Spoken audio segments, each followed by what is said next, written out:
नमस्कार दोस्तों, स्वागत है आपका मेरे चैनल पे। दोस्तों, जैसा कि आप ऑलरेडी जानते हैं कि इंडियन एयरफोर्स की तरह नेवी को भी फाइटर जेट चाहिए अपने एयरक्राफ्ट कैरियर पर डिप्लॉय करने के लिए। ऐसे में नेवी अब इंडियन एयरफोर्स को ज्वाइन करना चाहती है इन फाइटर जेट को खरीदने के लिए।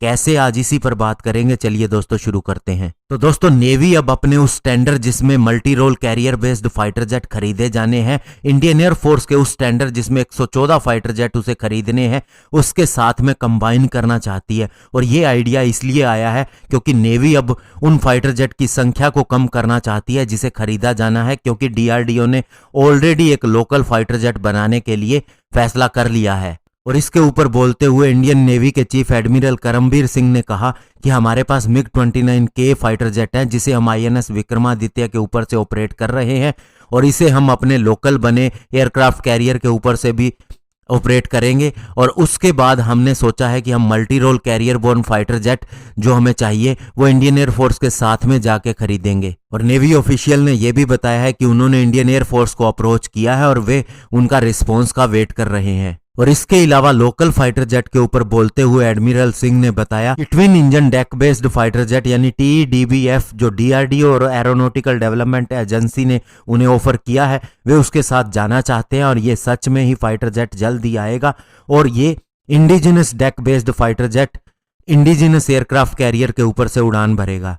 और उनकी उम्मीद ये है कि 2030 तक ये फाइटर जेट सर्विस के अंदर एंटर कर जाएगा।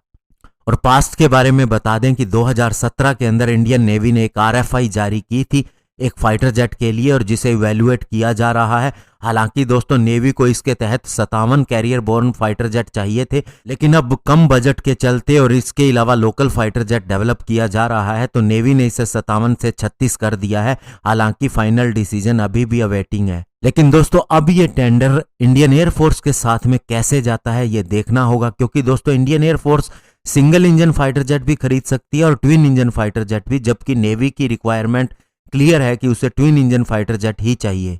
हालांकि दोस्तों, आपको यह भी बता दें कि इंडियन RFI के रिस्पांस के अंदर बोइंग ने अपना F-18 सुपर हॉर्नेट और डसोल्ट ने अपना राफेल M फाइटर जेट दिखाया था, और इसी के ऊपर अभी बात चल रही है। और दोनों ही कंपनीज का मानना है कि उनका फाइटर जेट स्काई जंप वाले विक्रमादित्य से ऑपरेट हो सकता है और विक्रांत से भी ऑपरेट हो सकता है। और इसके अलावा इंडियन नेवी का प्लान था कि उसकी एक टीम अमेरिका भी जाएगी उसके मैरीलैंड स्टेशन के ऊपर, जहां पर वह F-18 सुपर हॉर्नेट को देखेगी कि किस तरह से ये स्काई जंप लेता है इंडियन कैरियर वाले डेक के ऊपर से। और इसे लेकिन बाद में स्थगित कर दिया गया क्योंकि दोस्तों कोरोना वायरस पैंडेमिक आ गया था। और अभी आगे फाइनल क्या डिसीजन होता है ये देखना रहेगा, लेकिन इतना कन्फर्म है कि twin engine deck based fighter jet भी आएगा। और अब इंडियन एयरफोर्स और इंडियन नेवी एक इकट्ठा टेंडर भी जारी कर सकती हैं। धन्यवाद, जय हिंद।